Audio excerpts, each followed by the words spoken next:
Hello, everybody. Welcome to the LJLOU, bringing you that LJL 2021 summer. Oh no, summer. No, that's coming. Spring split coverage. Nearly there. Must one in the hosting desk. Initialize in Ooh, play-by-play casting. Ooh, and switching that of was light. unusual. It died on me briefly. I was trying to work out why, but there you go. We're back again. I didn't know lights could just suddenly just decide to I think I spontaneously pulled the combust. USB cable I shouldn't have. Honestly, it's probably exactly what that Right. was. Don't blame the light. Blame me. Oh, Uh, also, I'm here. yeah. Hello, Nightmare. Welcome as well. You don't have light Sorry. problems. You don't have them. Well, that's what you think, you know. It's, Oh, it's, it's a great battle getting lighting sorted before we go live. But that's a okay. different story. Okay. Well, gentlemen, welcome. Coming in for our first game of the day to do our live Blast from the Past broadcast. Our first game is going to be Crest Gaming Act facing off against AXIZ. And gentlemen, these are two teams that are well and truly fighting for, well, one of these teams is fighting for their playoff spot. The other one needs one more win just to lock in their playoff position. Crest Gaming Act seem to be in a rather comfortable spot. AXIZ definitely need to find a win. They're on a 6-game loss streak at the moment, and if they don't find it, it'll be 8. It'll be one of the longest loss streaks that we've seen. And Tying their own. yeah, Tying what their do own you? from summer. Yeah. Yeah, what do you guys think about this matchup coming in? Like, do you think there's hope for AXIZ to turn it around, or is Crest Gaming Act just maybe the team that's figuring out that actually they're not the bottom of the pack, and one of these 3 teams is actually the bottom? I mean, for AXIZ, at least in my mind, there is definitely some moments of brilliance. Honey, we've said it pretty much every time this team has come up for good reason. He's been so good.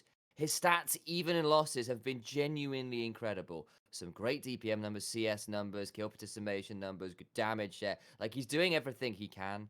But it's just that sometimes in these sort of particularly mid-game fights, AXIZ can overforce it a little bit or not quite have the right idea. And some of these rookies, particularly when they are the ones asked to be engaging, don't seem to be quite hitting the mark at the moment.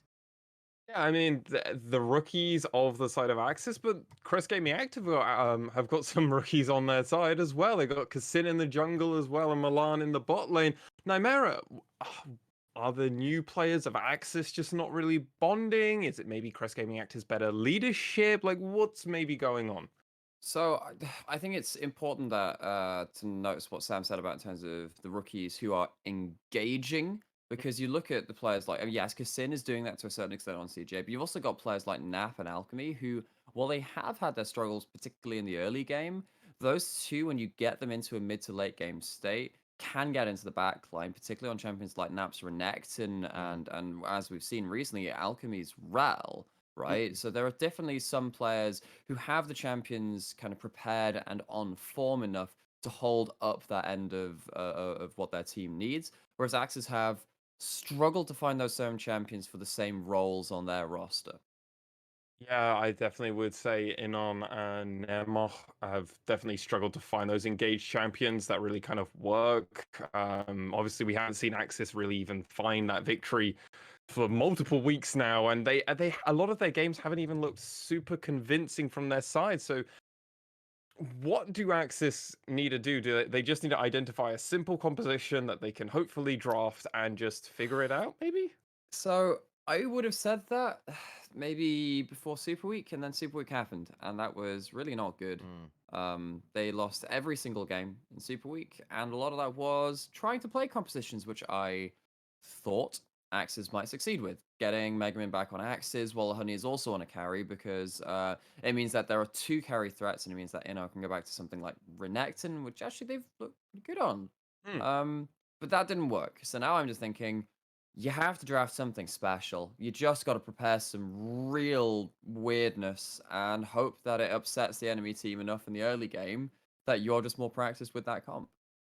Yeah, AXIZ had a pretty disappointing last week. Remember, Initialize going They in their did. first 2 games of Super Week. Detonation Focus Me and Burning Core very much gave them the buttery business. And then when it came around to the day after, V3 Sports and Hawks were relentless onto them. Some of the most one-sided games we've seen. And is this just kind of now the nature of the team coming to you, Initialize? Is AXIZ just doomed to fail at this point? I think that's probably a little harsh. Yeah, the thing is that You had to think Too about early. it. yeah, I did have to think about it. Basically, the reason being there actually are some decent raw components. We have seen great games out of the likes of Mega Man, Inno, Hoglet. For how long But though, right? this consistency is the issue. To the point where like, but what I will say is again to bring it back up, Honey has been very consistently good. Time to pull an old RNG strat, honestly. Get Mega Man a matchup he's comfortable in, and then all in on getting Honey to a point where he can carry you. I think that Protect has Mr. to be your Uzi. play. All in on Honey in the Honey basket, and it's a rather remnant of the Hawks days when they were trying to run it up and try and figure it out. It all fell onto Honey once again. This guy was a rookie player, remember, in in 2020. Was able to kind of figure it out eventually, and now has come around and is again in the exact same spot. Bless this poor man. But we'll have to see how it works out, gentlemen. I think it's safe to say we're all probably leaning on our predictions, but I do want to come to both of you for that confirmation, as this is an important match for AXIZ. If they're able to find this, they can definitely still keep themselves in that tie-off contention, as they are the one of our three teams that are currently sitting on that 3 and 9 bracket. A win is slightly necessary at this point. Nymera, who are you going with? I have to go with CGA. I'd love to see AXIZ make playoffs. It was fun seeing them in spring last year, and it was sad to see them miss out in summer. I like this team. I think they have a lot of charisma, even though the roster has changed. I'd love to see them. I don't think they have what it takes, though. I think that they started strong, which is an answer. Well, I think it's not really what we've seen from this team before. And CGA, they're just on better form right now. Initialize, where are you going? I think I have to agree with Nymera. Sad. CGA to my eyes. Sad. I have just got a little bit of an edge right here, but I'm hoping I'm at least proved wrong and this should be a bit more of a contest and that AXIZ step up, particularly in that mid game. Okay, well, with those predictions, gentlemen, I will be joining you as well. Crest Gaming Act look like the favorites to win this, and it is a sad, sorry affair. But with that said, there's always hope, there's always a chance, as it is an equal game of League of Legends, and we'll find out first in this pick and ban phase. Gentlemen, take it away.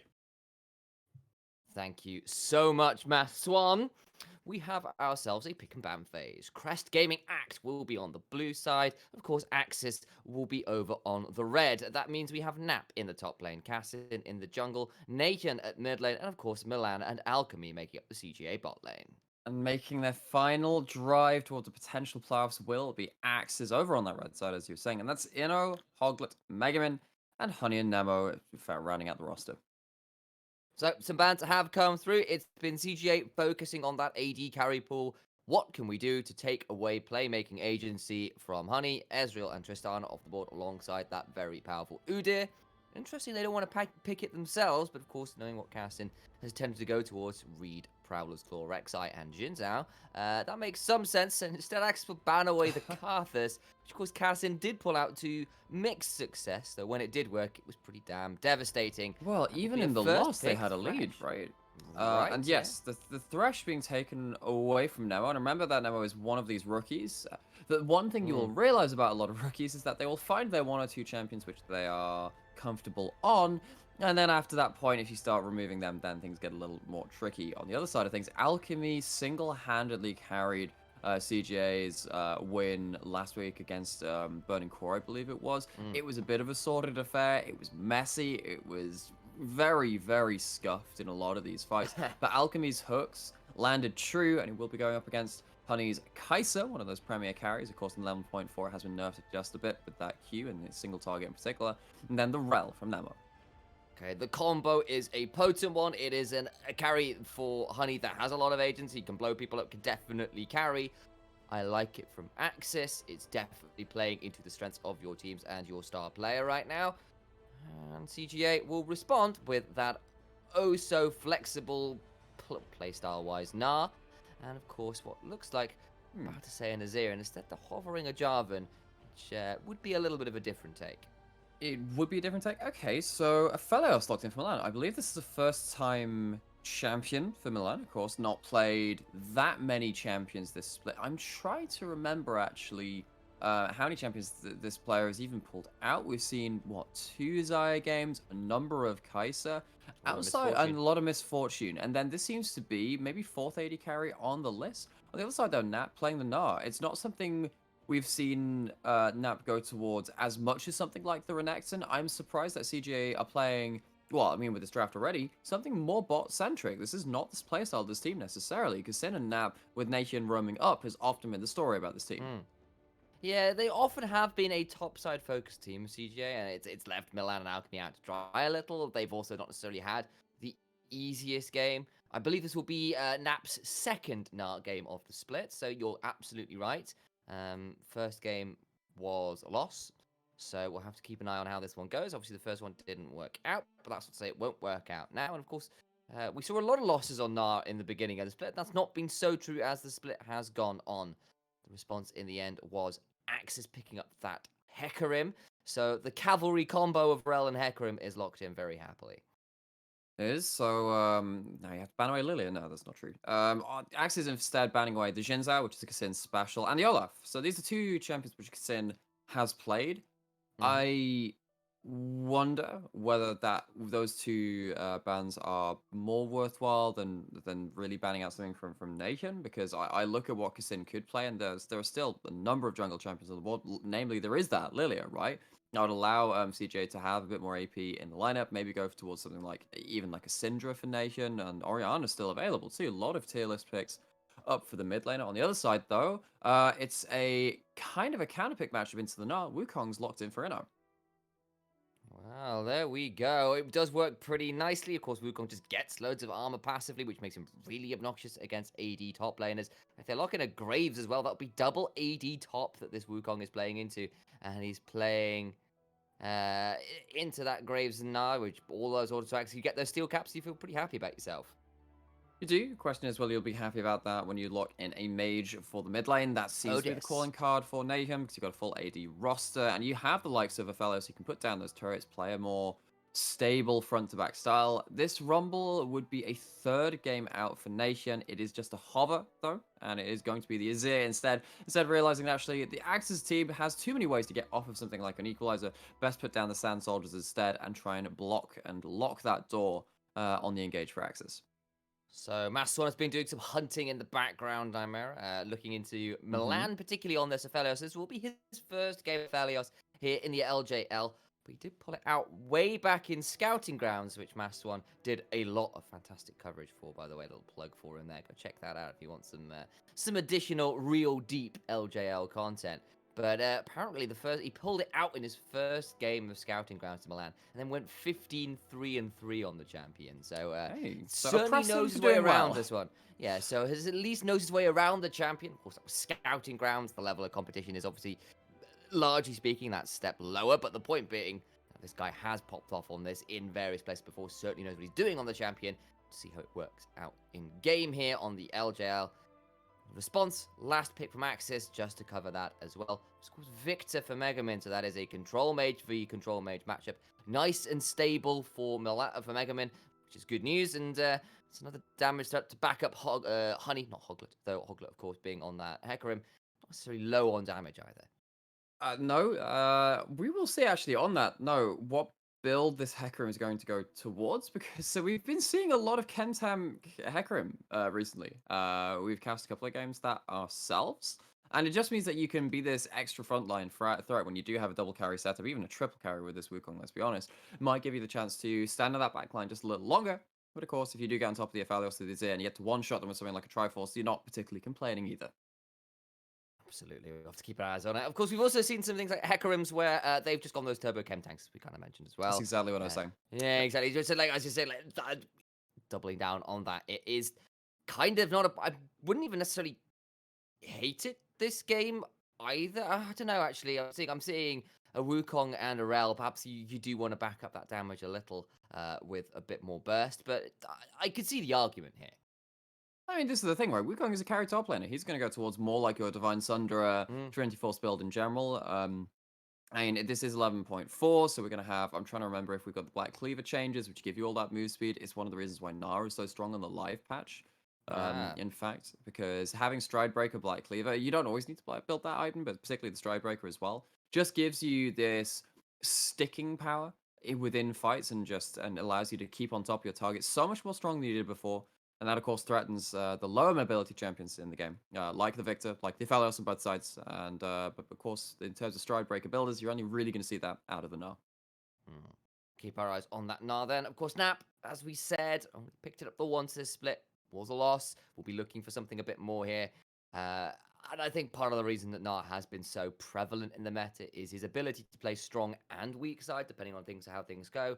He can be a split push threat, he can be a team fight threat. He's just very flexible in playstyle, even if he's not flexible in the way he's played necessarily. I would agree with that. I think that on the whole, I preferred Nap's Renekton. I think his Renekton has been a tried and tested pick. I think Nap's Gnar has not been an LJL Premier pick, and that's kind of a bit, that's a bit neither here nor there because, at the end of the day, it's how it works for your team, and you shouldn't necessarily just say, well, you're not as good as Ebby or Afferman or a number of other players of that champion. It's not like he's the Nap is still within our elite few top laners who have played for multiple years at this point and have come away with some great results. Right, I think that summer 2020 for Nap was a real bright point. Spring, when playing the Ornn 2, was also pretty marvelous. I think that this player has a lot of unlocked potential within this split, and if CGA were to win, I think that does lock them playoffs as well. I'm trying to remember actually if one of the other teams can force a tiebreaker for the last remaining spot. I think that if one of Burning Core or the Hawks goes 2-0, there might be a one win, in fact, does lock them playoffs. And on the other side, AXIZ need to get one win to at least get a tiebreaker scenario. So a lot on the line for both of these teams. AXIZ fighting for one more chance. CGA fighting to just determine their actual playoff standing. AXIZ desperately need Burning Core to lose, basically, is what they need, and they would love to get a win here. Well, things get very, very challenging for them. Of course, it's not statistically impossible. Well, it would, in fact, be statistically impossible if they lose both their games today. They do need at least the one because, of course, Burning Core and Hawks, two other nearest competitors, will be facing each other later, or were face each other as well, which does make things a little bit challenging because they get what they get. There is a guaranteed win there for Burning Core or for the Hawks, right? Exactly. It makes things very awkward. Means that you have to either pick up a win versus CGA, which is manageable, or versus Rascal Jesters, which you wouldn't put against even teams like DFM right now. In fact, they lost against Rascal Jester last time out on the Rift versus them. So, what game that was. So both of AXIZ games, strength of schedule, maybe a little too tough for their playoffs run hopes, or at least for the way that they are playing right now. Ward cleared in that bot side, going to be a tiny bit of XP over to Honey and Nemo. Kasin starts on the top side on this Graves.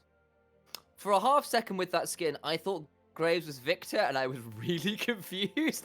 And then I was like, hang on, no, that's just Graves. And I'm a little blind today, apparently. I need to put my glasses on a little bit better, give the lenses a clean.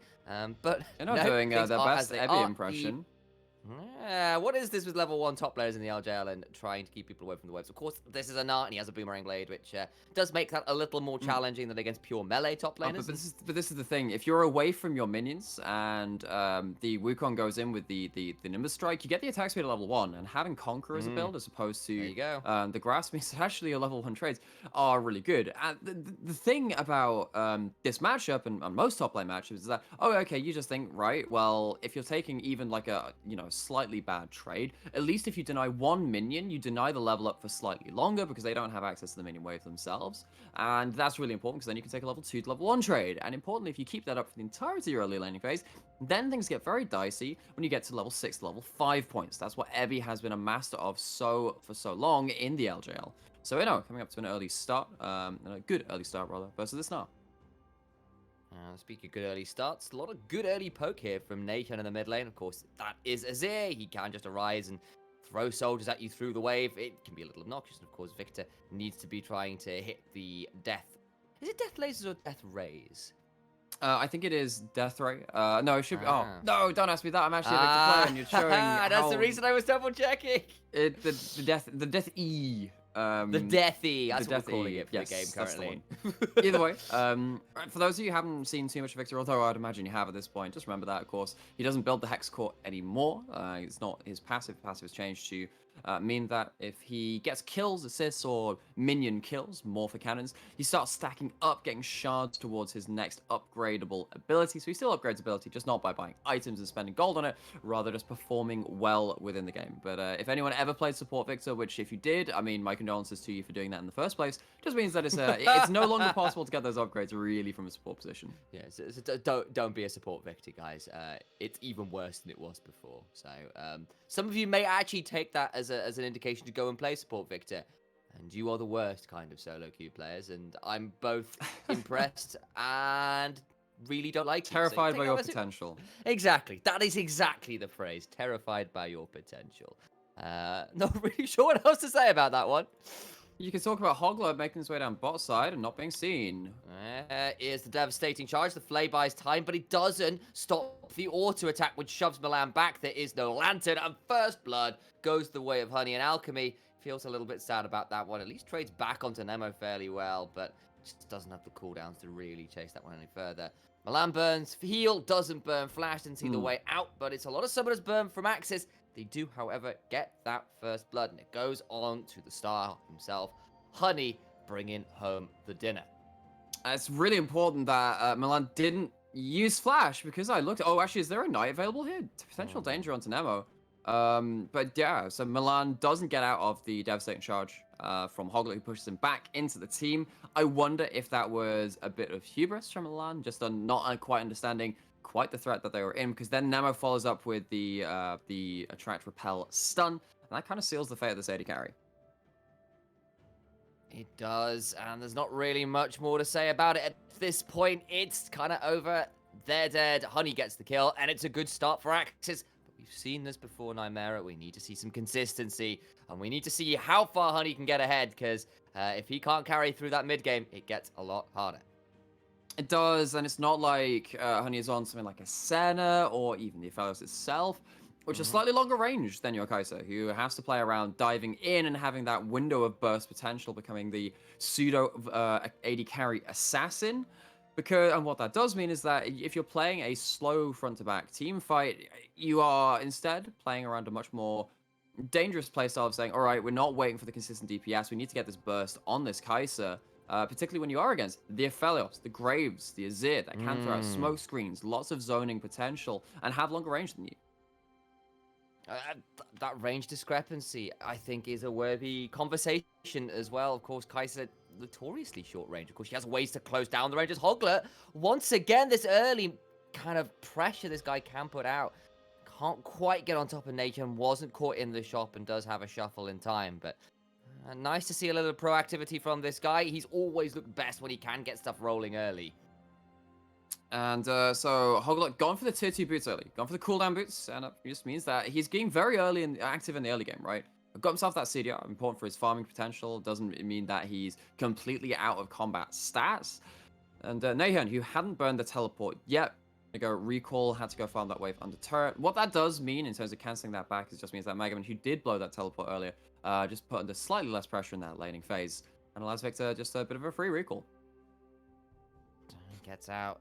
It was a nice idea, didn't quite work, but you at least appreciate the look in from Hogler. Didn't burn a lot of time doing it. Goes back to his jungle. Has now got level 6, which of course means Onslaught of Shadows is available, which is such a potent ultimate. And on the other side, I mean, look at Kassin with the Graves, right? Got the collateral damage. So either way, I mean, the junglers are on somewhat parity. Kassin looks like he's going towards the Immortal Shield Bow. That's going to be important because you look at the Wukong, Rel, and Hecarim. That's going to be a huge dive combo. It's not necessarily a game where you want to go for the Gale Force to start closing down kills. It is more about surviving the initial engage, and that's going to be the case for Nathan and Milan too. So there's going to be a lot of emphasis on Nat playing the counter engage, the Emperor's Divide being used in a timely fashion, and Alchemy's Lanterns, right? So looking at in these team fights, at what point is it going to be, are the fights going to be decided by if one carry is left unhindered by AXIZ engage, or is it just going to be the kind of case where AXIZ just roll over things and put these carries behind?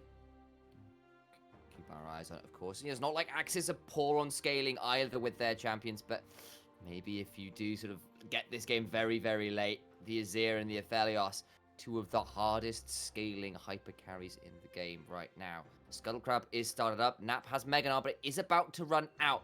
Problem is, there is a man disadvantage right now because that is not a Wukong who's roamed down quite yet. Nemo taken pretty low. The Ignite popped on him as well. Herald down to under 1500 HP, but Hoglet goes in with the Onslaught of Shadows. I don't know who got that Herald. It's going to go down. Cassin does fall in trade, and it does look like the Graves smited away the Herald, but CGA are going to be gate kept away from picking up the eye.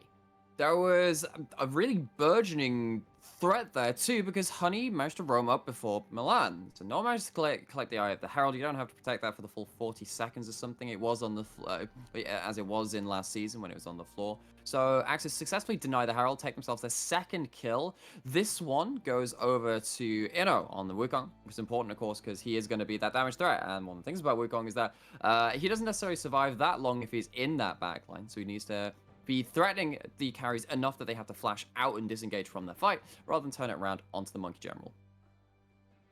Well, that's that one broken down for you. 2 kills over to AXIZ on this game. They are about 1,008 big purely from those kills and some good laning. Looks like a good early game, Nymera, which is always a pleasant thing to see if you are an AXIZ fan. But again, I still hesitate to be confident about this. Much like CLG, you can't have too much faith in AXIZ or things start to fall wrong. No, and it's kind of sad that it's kind of come to that in this split, but at least Hoglet is off the ground and Honey's off the ground. The two most important players for AXIZ this split so far have been Hoglet and Honey. They have been the ones instrumental to setting up everyone else to start doing well, because Megamin has done well on oppressive few games, notably that Silas game where he got something like 10 kills. But often it has been a Hoglet and Honey where the pressure really starts from this team. Well, that's all working out. I have seen a Barmies in inventory for Hoglet, so that implies Turbo Chem Tank is the option. Of course, has gone for the phase rush as well, which is a little bit more of an indicator as well on that one, as Inno's Clone takes a wallop, and Nat feels a little bit aggrieved that he hit the wrong target. But that is it. Did see a little flash up earlier. There's a couple upgrades come through. Megamin's Death Ray is Death Ray, but I had that confirmed. Thank you again, Mass1, for doing a little bit of research on that one.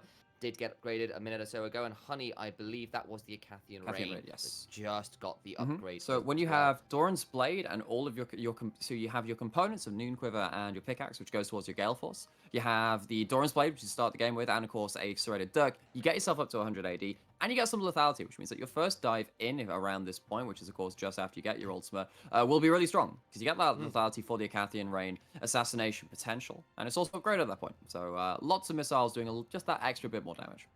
Yeah, rename yourself to Prince, because that Purple Rain is going to be a beautiful thing to behold. I thought that was quite good, actually. I'll keep that one for another time when I'm casting. I did that one off the cuff. I did that one off the cuff and went, hey, actually, that's quite nice. We'll keep that one a little note. I've got like notes of cool things to say as a play-by-play caster, which is basically what I do. I do fun words. What can I say? Second Drake being started up here for AXIZ, the long suffering sigh of my brother after that one. And we've got ourselves a fight brewing. In goes Nemo with the Magnet Storm, though, and down goes Graves in a matter of moments. Hoglet devastating charges back through everything.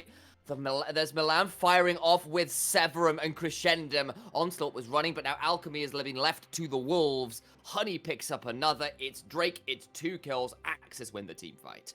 Left to the Wolves, left to the Cavalry. What can I say except you are welcome, AXIZ. Several kills. Dragon in tow. That's extra assists, of course, for Megamin, who's scaling up on the Victor. A lot of that comes out to be very important things, so we'll have to see how that all tracks in the next team fight, when CJ will have to play against the advantage they've just handed AXIZ. How did they hand it to them? It starts with Nemo and Hoglet going straight in. I know that one of the things we were saying in pre-game was about, okay, the rookies on AXIZ have found some struggles in finding consistent engages. In fairness, Nemo coming with the TP didn't really have the position impact the fight the way that they would like to, but Nemo on the not on the Alchemy, on the Rel. It's just how good Alchemy was on that pick last time we saw them out was so pivotal in that fight in just shutting down that Graves and getting them off the board. Yeah, they tried to find the flank. They were there way before Inno got the teleport. I was like, right, time to go in. Meganar is up, and Graves dies immediately. Nemo goes in with the counter engage, and all kind of goes wrong from there. And Honey is now 3-0-0 with a Gale Force complete, along with that Dirk we mentioned earlier, and is very happy to be scaling up in this game. I'm seeing a lot of tick boxes here for an AXIZ win. There are, however, there will be a question at some point in the game of, can you actually let one of Graves, Azir, or Aphelios free from the engage? That's when those tick boxes get very hard to just fill in. You're gonna have to take that little eraser to it, just be like, okay, maybe we didn't quite get that full engage that we wanted. It's because if Aphelios gets a free team fight, when they have built up a cold, when we know that Aphelios scales so hard into this game, you can't afford to flub the engage. If one of those carries is let free, well, the team fight tends to be a bit free for them. So not a lot of turret plates pressure to this game as Hoglet's being caught out. Does have the on shadows here, uses it to get across the wall. Gets out big death sentence from the flash on Alchemy. They jump back on in. Alchemy does get traded in turn though, so a lot burned to get a hold of Hoglet on the invade. Looked pretty clean, well, looks very flashy, rather, from CGA, quite literally when it comes to Alchemy. And yes, they get Hoglet, but what do they burn to acquire that first kill? They burn a fair amount. Oh, Gale Force going in. Yeah, that is a lot of damage, but Milan trades right back out with that Moonlight Vigil. Heal was popped by Milan, though, to survive the engage. Alongside that ultimate, whereas Honey just had to Gale Force and supercharge his way forwards. Had to, and, well, I mean, the flash is both available, and of course the killer instinct available for Honey as well. So, I wonder if that W hits, if that ends up being a solo kill. Another important factor is that, Honey was going for the single target Q, but the turret coming down from Crescendum, from Milan, means that the Q is split across multiple targets. That's a lot of Kaiser's damage down onto a secondary target, which you don't really want to be hitting. Means that Milan gets out and just have to blow the ultimate, as you were saying. But well played in the micro interactions for them to survive some of that damage. Most of this gold lead for AXIZ, as we saw when the gold charts came up, very heavily concentrated on Honey, which I don't think is a surprise with where the kills are at. Before Hoglet get engaged on as well, we did see the turret plate count come out. It's literally 1 over to CGA, and that's kind of it, or was kind of it. Of course, remember the Herald didn't get used that first, or didn't get used because the eye was kind of let to go into the river because it actually gets away, and Nation is going to get a little bit of a gank looked at, but nothing too much found. Alchemy and Cassin are waiting around the ring, so this is a 3v3 brewing, and Nar is in the river as well. Make that a 5v3, because everybody is here for this Herald, alongside Honey. Because Kaiser's here, and then... There we go. All right, here we go again. That is Alchemy, Hoglet rather, going in with the Magnet Storm as well. The cavalry combo is there. They in charge of the Light Brigade, because this time the Light Brigade get their men without losing too many members. And they will turn around and take the Rift Herald as their prize. Cassin and Alchemy falling despite trying to find the pick themselves. AXIZ playing admirably around their burst combos. This is a more tanky Hecarim. If you get the hook onto them, you don't close them down as quickly as you need to. On the other side, we saw that Honey did get low, gets hit by the Emperor's Divide, shuffle back into the Sand Soldiers. And this is early into the game. You know, you put another 10-15 minutes into this Azir in the farming time. Well, Kaiser doesn't exactly build defensive items. As you can see, yeah, okay, the hook lands, but I mean, this because of the hook landing, it just kind of gives a free way into the fight for AXIZ, because you know that piece of CC is down, and you know that they're all stacked up, funneling onto your jungler, but they're tanky enough to survive that engage. But the question is now, can AXIZ take a fight at this dragon when they don't have that Onslaught of Shadows, and they don't have that Killer Instinct, and they don't have the Magnet Storm as well? Looks like CGA are not approaching it for now, though. If that had been a Trinity Force, I think that would have been a dead Hecarim, and, you know, it looked like a good pick. It was out of blind, onto the jungler, just as the Herald's going up. That all feels pretty good. Just didn't quite work out. He gets to pull off the Onslaught of Shadows anyway, and just walks his way out. So frustrating for CGA. But great news for AXIZ, who are now 7-1 in kills, up that 2,500 gold mark. Have gotten a lot of these objectives. Kills, gets every upgrade available to them. This is all looking really good for AXIZ, but we're now in that point of the game where things can unravel for this AXIZ squad, when things have been even, some of the fights they've picked have been a bit off.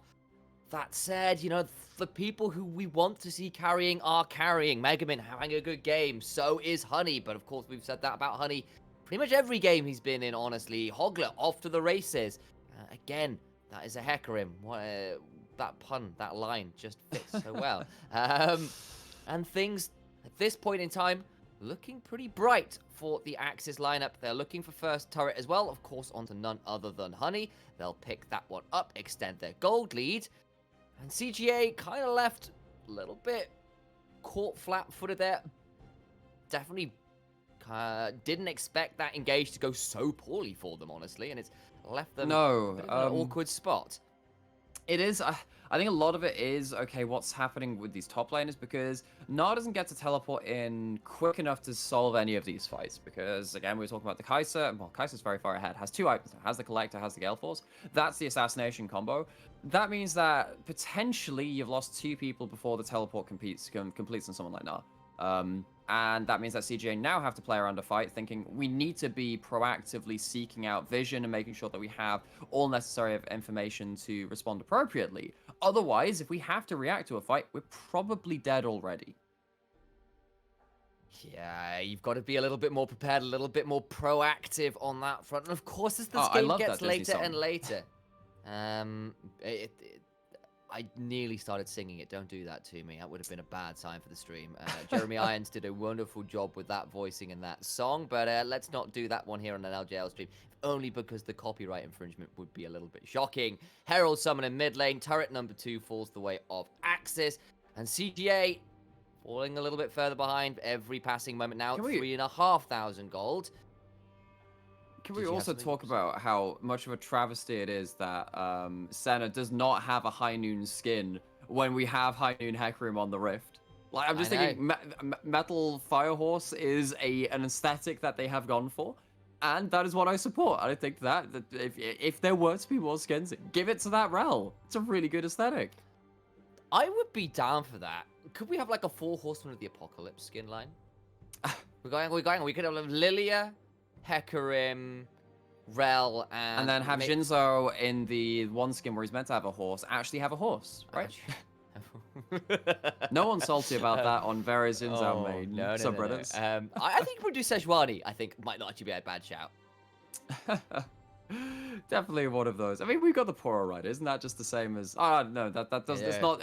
You know, you the can true horse of the apocalypse. Yeah, that Poro is only got to that size by embracing evil. You too can be a scion of evil, were you to feed it tasty Poro snacks. Megaman's been fed tasty Poro snacks to Nap. He was indeed. Nap missed the ultimate. Megaman went, okay, I guess I can step up, but Honey gets the 1v1. Hoglet's here in the top side to try and trade back onto Nat potentially. And Megaman got the Azir in trade regardless. So actually it's a 2-for-1. And Megaman sidesteps the Nara up, walks back up. Everyone flashes over the wall and he still gets the 1-for-1. And Inno is here smashing down the turret in mid lane alongside Honey. Of course, having auto attack resets and having a Triforce. Actually, Wukong is one of the better tower kills in the game, because if you pop your clone, the clone also starts attacking the tower. If you Q while the clone is out, it also Qs the tower. It gives you a lot of damage on towers. And also stuff like lethality from the Collector for the Kai'Sa does shred down some of those resists too. Allowed to see how everything works out. It just looks like Milan was clearing a ward. This is something we have seen from Kai'Sa's time and time again in a 1v1 of AD carries. Things go from bad to worse for your opposite number. This time there was no turret to put down for Milan to get rid of some of that damage from the single target Q. Goes down for their second death of the game. And while we were, saying that Milan had played this champion once within the competitive sphere, it wasn't in the LJL, it was in Scouting Grounds, and up against Honey, one of the better performing AD carries, even on one of the worst performing teams in the LJL, struggling a little bit to survive in these 1v1s. That one's stung a little bit.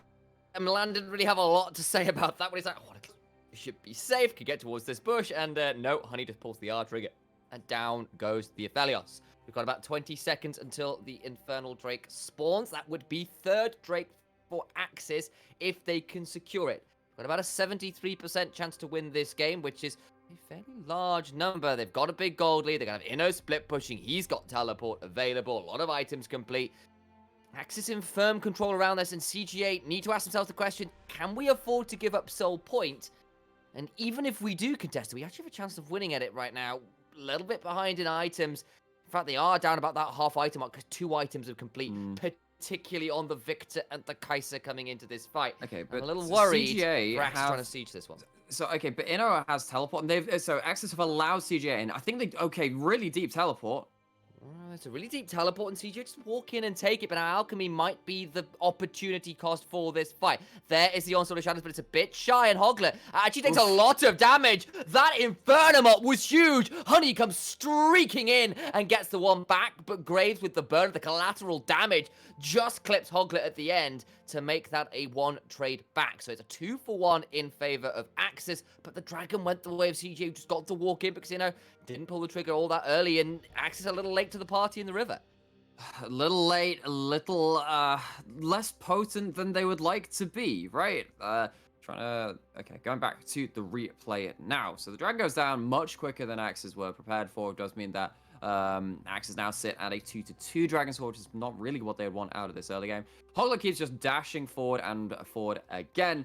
Nation, at least with the timely Emperor's Divide, as we were saying, was so important for this team. Does manage to disengage the rest of that AXIZ squad. Oh, and now they get themselves a Baron out of vision. This could change everything for them. Could absolutely. They've got damage. That is Cassin there alongside an Azir. Oh, AXIZ not do like damage. this. And AXIZ lose Baron. That is such a frustrating play. They were doing so well. Drop vision control around the Baron at the 24-minute mark, and it's just gone. And that is CGA back into the game. They are very happy with that turn of plays. They stopped the soul point from AXIZ. They take away Baron, and they are in this game now. But how does this happen? AXIZ win a fight. Sure, they lose their junglers, so you know they're not going to go for Baron themselves. But if you win that fight, you need to secure vision around that objective. That should never, ever be uncontested. Not to that degree. AXIZ completely fumble on the vision control after that last Dragon fight. And we've seen this from them at this point. Nightmare, I keep bringing it up.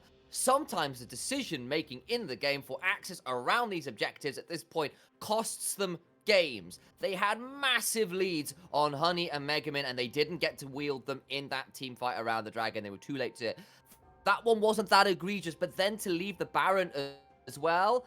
That's frustrating. Of course, the question is, what can CGA get out of this Baron? They lose about 10% of their win percentage, but of course, AXIZ is still favored in this game, statistically, looking at Blitzcrank San over here.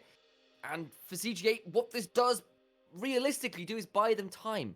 But it's buying time for an Azir, an Aphelios, a Graves even, who will all love to get more items, who were so far behind in this game. They're going to now have another couple minutes to get more items, get more gold, without AXIZ really having all that much they can say about it. So now Honey has to stand under this mid lane turret and be like, okay, how do we defend turrets now? At least we've got Wukong pushing up against the Gnar. That's an important thing to buy pressure. But now Inno doesn't have teleport, and that means that CJ will be able to siege without that threat of Wukong coming in, because Inno actually sees Inno coming from the flank, and he's going to get closed down. He does get closed down. That's the Empress Divide as well from Nahum to buy space. But across comes the horse. He gets stunned in place, but that's a massive Mega Gnar! Not like this! Milan and Nahum find them all, and Nap sets it up beautifully. Triple kill to the Azir. It's that wombo we talked about potentially coming through if CJ could see the fight coming, if they could prepare in advance, and AXIZ in the course of 2 to 3 minutes lose themselves a lead, lose themselves 2 turrets, lose themselves a whole host of kills too. This is disaster for the Narwhals. And CGA have a gold lead. They're losing their base, and from a 4,500 gold lead, they are losing an inhibitor. They're down 3 members, and CGA get out of there and now have Nation at 4-1 and 3, and they are ready to carry. Okay, going back into this replay, have to look over and surgically examine the death of one patient of AXIZ. As we can see, first on the menu would be, of course, not managing to get into that fight. Okay, that's a bad thing. Hoglet gets in against the wall. I think the fact that Milan and Nation kind of don't get too disrupted in this fight is the real big problem here. AXIZ goes straight on to Kassin, who doesn't really care that they're taking the brunt of stuff. 681 damage in that fight after they were trying to find their own angle into things. Nemo does get an engage off, but everyone just clumps up far too close to each other, and Nap capitalizes.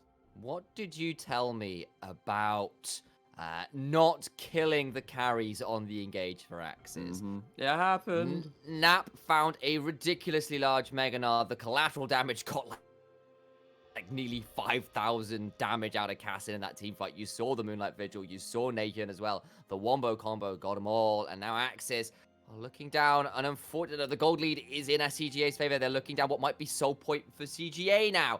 They are now down that win condition when it could have been their soul, potentially, if the last few fights differently.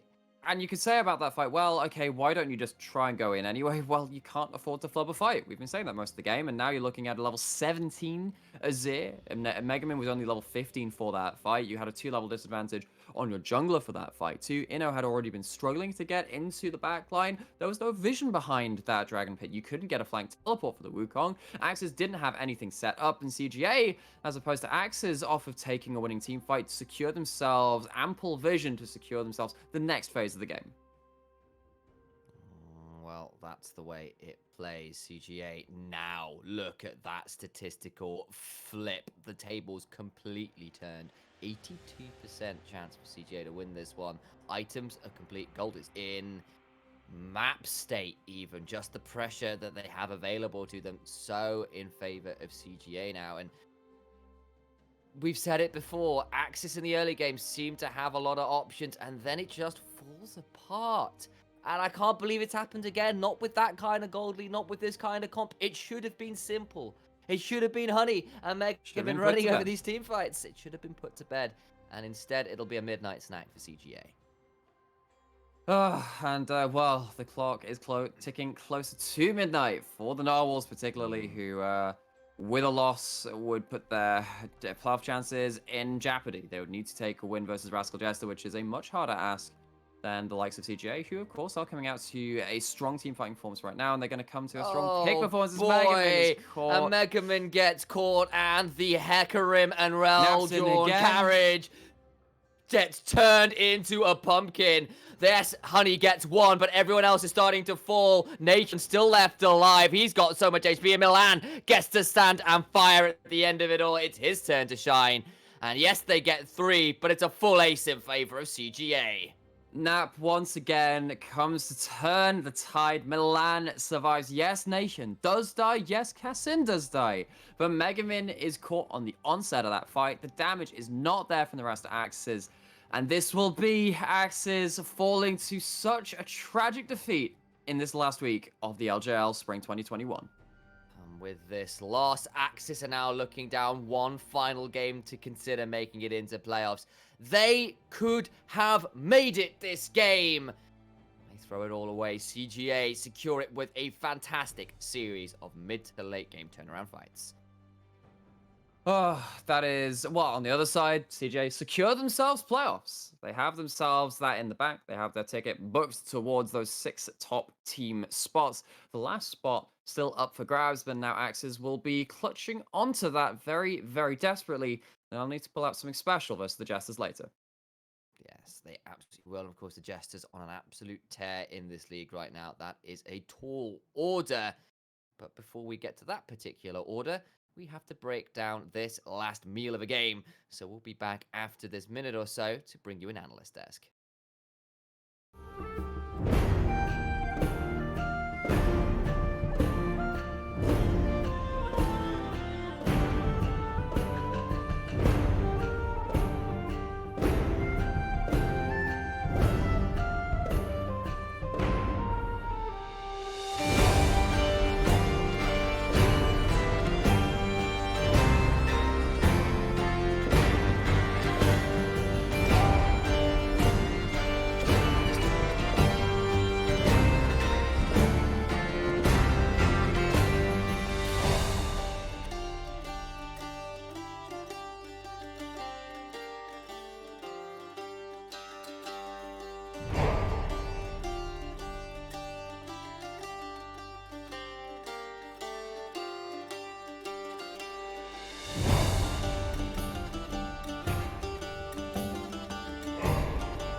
Welcome back, ladies and gentlemen. This will be an analyst test, just a two-man this time. Mass one dropping out for a moment or two due to some real-life issues you've got to quickly deal with. We'll be back shortly, but that does leave you with us two for now. We have got an AXIZ versus CGA game to break down, and I cannot believe it, Nightmare, because AXIZ were up nearly 5,000 gold at some points in that game. It was all going well. They were stacking the dragons. Honey was fed. Megamin was fed. The triggers got to be pulled on every team fight. That early game for AXIZ was genuinely very strong. It was, and it started from the positions that we normally like to see AXIZ ahead in. Jungle for Hogla, bot lane for Honey, of course. Honey on the Kai'Sa had an awesome game on the Kai'Sa, was continually forcing Milan to play defensive, to play back foot on the Aphelios, and that kept CGA reactionary.